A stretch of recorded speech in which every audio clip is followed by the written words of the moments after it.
Hi everyone, welcome back to the hashtag #CArthritis broadcast booth of the Arthritis Broadcast Network here at the Canadian Rheumatology Association and Arthritis Health Professions Association annual scientific meeting. We are sort of in the home stretch of our interviews here in the booth, and I couldn't be happier to actually be interviewing my own colleague, Maya Joshi. Maya is a young adult, I would say, with rheumatoid arthritis. And she is currently attending the University of British Columbia, majoring in sociology. Yes. And she's also our program coordinator and is an invaluable team member. You bring such a great, I'm Cheryl Koehn, by the way. You bring such a great, fresh perspective to our work. So we're so happy to have you part of the team. You know that, love to you. And why we wanted to talk to you, though, was not about your work in ACE, but rather about your life with rheumatoid arthritis and specifically your school life. I know that you were diagnosed not long before you went off to start your first year of university. So I guess what we wanted to do is just spend a few minutes with you here, Maya, today or this morning, talking about that early experience with your disease. What kind of challenges did you see? How did you, how did you kind of hack your way around them? Where did you win? Where did you maybe have a few setbacks? I don't like the word lose, because I think we always win in the end with persistence and support and good decision making. But tell us a little bit about those early days at university, first year with your disease. What were some of the things you had to think through and act on? Yeah, absolutely. Well, first of all, thank you for interviewing me. Yes. It's different being on this side. I know, isn't it? Isn't it? Yeah, the pressure's on. Yes. So I got diagnosed pretty much in my last few weeks of high school, so I was 17. And at this point, I had already accepted and planned to go to the University of Victoria, which was away from my home in Vancouver for my first year of university. I think at the time, I was lucky enough that I got diagnosed when my disease activity wasn't that high yet, which I know I'm fortunate to have that because that's not the case for a lot of folks. So I didn't really understand how serious this disease was, as I'm sure much of the general public, you hear the word arthritis and they're like, you discount. What? Yeah. It's the discount word. Exactly. Yeah. And it's even worse with the fact that my mother has RA, and clearly I just did not understand the seriousness of the disease and the symptoms that it can cause. So I didn't think too much of it, and then to my surprise, once I started school, I was just overwhelmed with very intense fatigue, burning pain, as many of us are very familiar with these symptoms. And I think the biggest challenge in that moment was just being so caught off guard by it. I didn't know that it was going to feel this way. I ended up having to come home from university, as it was just too much. It wasn't sustainable, like the quality of life that I was living. I knew that I had to go home and learn some skills and get my toolbox ready of self-management stuff before I could participate in post-secondary education again. Yeah. And it was the best decision I ever made, and I'm really thankful that my parents helped me make that decision and were very encouraging of me. And then what I did is I went to Mary Pack, which is a wonderful, wonderful arthritis center. I went to the one based in Vancouver, and I essentially took all the support I could get. I went to social work, physiotherapy, occupational therapy. I was lucky enough to be in contact with my rheumatologist quite frequently, and it was definitely a low point in my life, but over those few months, I just learned a lot from my mother. I got to meet wonderful people like Cheryl, and just getting to understand more about my disease and speaking to other people who have it, and of course then finding treatment that just worked better, all helped me get to the place I am now. And it wasn't an easy journey, as Cheryl knows and other people know listening, but yeah. Did you find when you got to University of Victoria, could be University Quelque chose, it could be any university, when you got there, Maya, and you say your onset, I'm sure it was probably worse than you're describing. Yes. But when you think about sort of that kind of crescendo of getting worse, Yeah.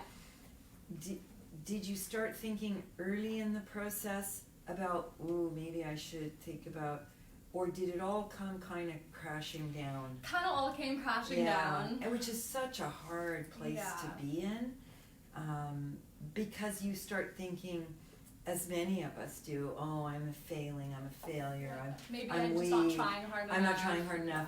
I mean, all of those things are self-judgments that don't serve us, obviously, and it's hard when you're young to have already acquired that just as a basic life skill, let alone in the setting of a chronic disease like rheumatoid arthritis. So first we want to congratulate you for kind of picking yourself up with obviously all those great supports that you mentioned. Having family support, I think, is just the core.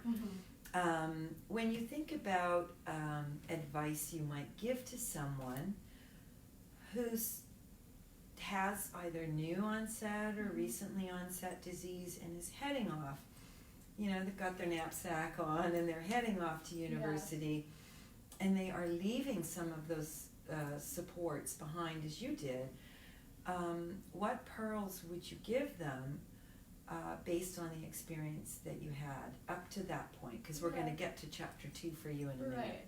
Yeah, I would say to take the disease seriously. I think it's an important part of learning how to fight against it, and to sort of try to build that toolbox, build those skills before you really, really need it. Oh, great. That's actually really good advice. Yeah, and I think it's, and that's easier said than done, because maybe you don't, you're not quite aware of what sort of skills you need to have until you're in that moment where, you're in a huge flare and you're, you have an hour of energy each day and you're just sort of unable to do things. Yeah, it's interesting in the setting of rheumatoid arthritis, we've always championed the need for a social worker at the disease at the moment of diagnosis. Oh, that would be it. Really? Yeah, that would be great. If I had that, I wouldn't have gone on for a year trying all kinds of quackery.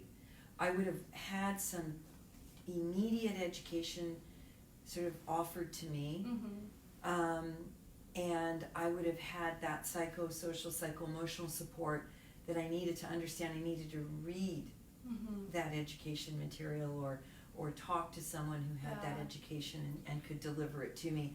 I think that's such a big part of it, and we know that in other disease settings there is peer support at time of diagnosis. There are models that exist that could be incorporated into our disease setting, but there's no funding for it. Yes.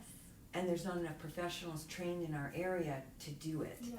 And it sounds like something like that as a very early, it might have been the first tool you might have liked to have in your toolkit. I can't emphasize enough the importance of a social worker. Yeah.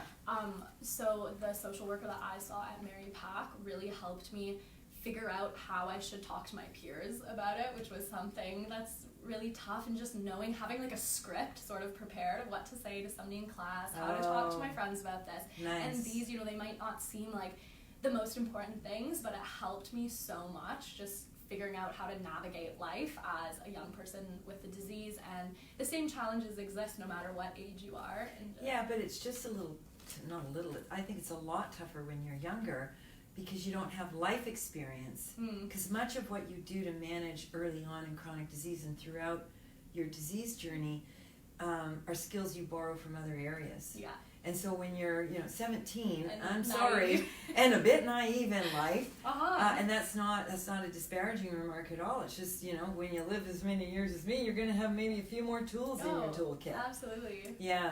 When you think about then the move home, and the next steps for you, maybe just quickly describe what you did to kind of re-assimilate. Right. Because it's not, you don't just flick a switch on and off, right? No, with education or with your disease. Yeah, I think it was definitely a stepping stone process where I was forgiving to myself with the support of my parents, and took the months I needed to like not do very much except focus on my disease. Yeah. You know, I feel like I spent most of my time, days were just a blur, like Yeah. it was not fun.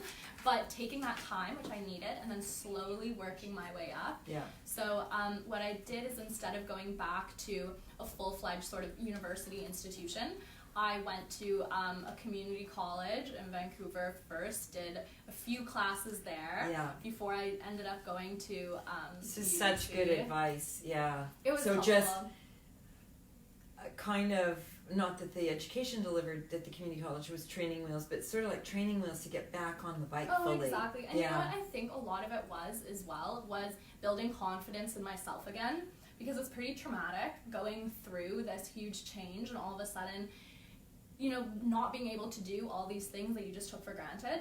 And so that, like, for me, going to Langara before UBC, after being at UVic, it just built my confidence that, okay, like, I can do this, I'm okay, and now I'm gonna go to UBC and do a few courses there and slowly work my way up. And it's something that I actually I'm quite vocal about with my friends in my community, is there's this sense of like PTSD after a really horrible flare, and I know, like, I'm not trying to be, I know PTSD is such a real thing for many but people. It is in your disease journey as well, so I wouldn't certainly minimize it. And so you feel this sort of anxiety moving forward, even when, like, now I know my disease is, I'm so well controlled compared to how it's been in the past, but I still feel, you know, deep anxiety before doing something new. For example, coming to this conference, I was worried that I wouldn't be able to handle it. And just, you know, it's all part of the process, is just don't be afraid, like, take on new things, and each new thing you take on will help build your confidence that you can do it. That's a really good and positive message. I think too often, once you're diagnosed and trying to do some of the things you want to do or did do, you tend to, that anxiety becomes paralysis. And there's nothing worse in life, really, whether you have chronic disease or not, being kind of stuck and not seeing your goal right in front of you, but being a bit afraid to actually move towards it. So congratulations. I know, I mean, I was there, I saw that kind of stuff happen. But for you to share it with our audience is fantastic. We're going to just close by asking you this question. So flash forward today, you're back at UBC, you're into your second year now, or third year now. Fourth year, well, but I know. Academically, not so much. But tell us how you've brought forward those, I'm going to call them uni hacks, into current state.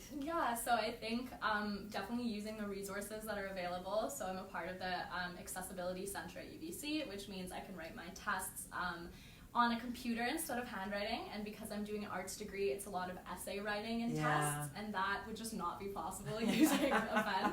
And I can't even hold a pen now. Exactly. And I got extra time, so I can get up, move around, stretch a bit. You don't feel like you're in that crunch. Is this type of accommodation? I don't even want to say it's accommodation.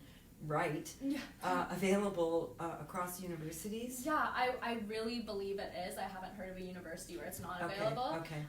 You just need some documents from your physician, and it's a very simple process. They make it very easy. So that's great. And also, I think another big thing is I've learned to be forgiving of myself. I can't be amazing all the time, although we would argue that. We think you're amazing all the time. But do what you can, like, handle in school. It's okay if you can't go to class. You just, Not because you went out the night before, though. Never.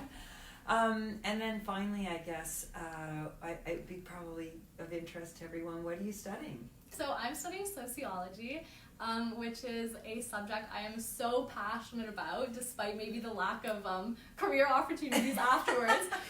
But through my own experience within this community and my work in sociology, I've now sort of created an interest in understanding the social determinants and, like, equity sides of public health.